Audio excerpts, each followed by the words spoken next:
Pelatih Timnas Indonesia John Herdman mendatangi sejumlah pemusatan latihan klub yang berlaga di Liga Super. Herdman mencoba memahami gaya dan kultur sepak bola di Indonesia. Pemandangan langka terjadi saat Persija Jakarta menggelar latihan di Bojongsari Depok, Selasa 27 Januari 2026 lalu.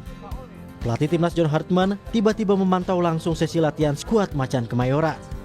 Kehadiran pelatih berpaspor Inggris ini disambut dengan tangan terbuka oleh Persija yang dihuni oleh beberapa nama langganan Timnas seperti Rizky Ridho maupun pemain anyarnya Shane Patinama. Herdman diduga ingin memahami gaya dan kultur sepak bola di Indonesia. Pemandangan ini terbilang baru. Di era Sinteyong maupun Kluivert, pelatih Timnas biasanya hanya menyaksikan beberapa laga di stadion. Dari Jakarta, Herdman terbang ke Bali. Pelatih 50 tahun itu terpana dengan fasilitas Bali United Training Center di Pantai Purnama, Gianyar, Bali. Ia berharap bisa membawa skuad Timnas berlatih di Bali. To see the quality of this facility, it really lets you know that there's a standard here for the football, and hopefully at some stage we'll be able to bring our national team, Team Garuda, here for training camps. The standard of the pitches, the quality of the facility, the dressing rooms, etc. It's top class. Sebelumnya, Herdman juga menonton laga antara Persita Tangerang kontra Bayangkara FC 24 Januari lalu. Kehadiran Herdman sebagai upaya pemantauan sepak bola Indonesia sejak ia ditunjuk PSSI sebagai juru racik skuad Garuda. PSSI untuk bergabung di atas panggung dan foto bersama juga dipersilakan. Membahas Herdman yang mulai safari ke klub-klub Liga Super Indonesia, kita sudah bersama dengan analis sepak bola Wesley Hutagalung. Selamat malam, Bung Wes. Selamat malam, Mas Ibrahim. Jika biasanya nonton pertandingan seorang pelatih Timnas, ini langsung datang ke pemusatan latihan. Apa sebetulnya ingin dicari, Bung Wes, kalau Anda melihat di sini?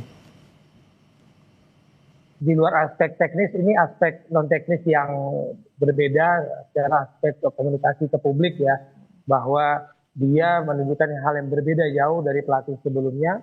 Dia mencoba lebih mengenal, lebih mendalami dan melihat langsung. Karena Mas Ibrahim menonton pertandingan sepak bola di TV dengan langsung itu kan berbeda. Kalau pertandingan kan kita bisa lihat satu pemain yang saya mau soroti ketika dia bergerak dengan bola atau tanpa bola, ketika dia transisi menyerang, transisi bertahan. Kalau di televisi kan kita hanya melihat sesuatu yang dilihatkan oleh kamera televisi. Jadi itu adalah sebuah langkah yang baik secara non teknis maupun teknis yang dilakukan oleh John Herdman. Apakah juga ini termasuk bagaimana memantau bibit-bibit potensi yang akan dibawa ke Timnas? Kita lihat kalau di Persija kan salah satu klub yang juga banyak menyumbang pemain Timnas, Bali juga.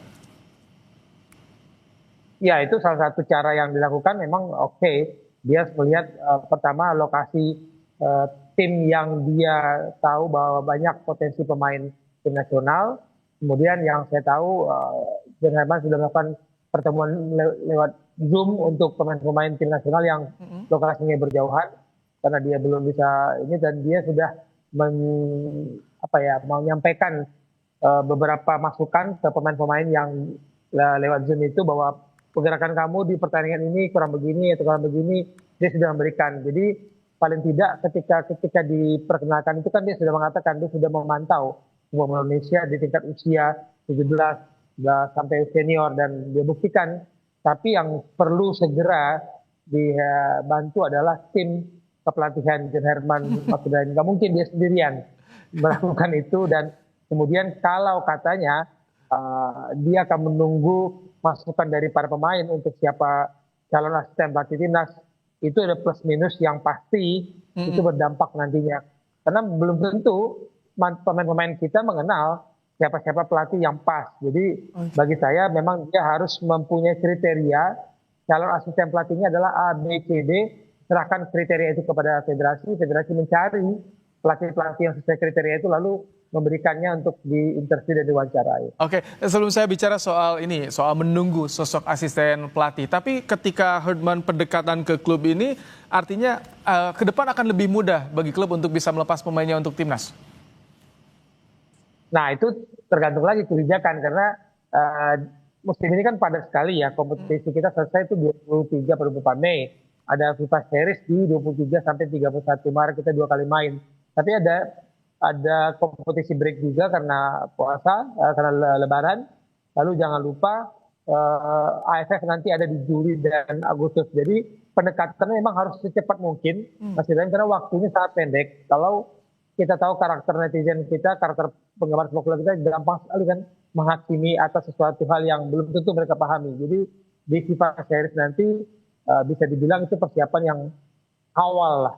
Belum ketemu, saya yakin belum ketemu fondasi yang diinginkan dengan filosofi gaya bermain yang diinginkan Harman. Oke, tadi Anda singgung soal asisten pelatih, ada bocoran nggak Bang Wes? Kapan akan ditunjuk, akan diumumkan asisten pelatihnya? Dia mengatakan mungkin dalam 2-3 minggu ini. Nah, bagi saya adalah apakah di tim federasi ini direktur teknik kita mengenal para pelatih-pelatih lokal kita, karena kan yang dicari ini pelatih lokal. Lalu apakah federasi yang diwakili oleh beberapa orang itu menguasai aspek teknis kemampuan pelatih. Jadi pasti bahasa, kita sudah pasti bahasa, supaya jangan lagi ada kendala pelatih ngomong warna biru yang disampaikan biru muda atau biru tua, itu kan berbahaya. Gitu. Jadi secara komunikasi tidak boleh lagi ada pelatih yang kemudian tidak mengerti, tidak memahami bahasa pelatih kepala. Setidaknya langkah Herdman ini menjadi langkah yang positif dalam persiapan timnas mengarungi nanti FIFA Series di Maret mendatang. Terima kasih Bung Wes untuk ulasannya di Kompas Malam hari ini. Baik, terima kasih Mas Jaya.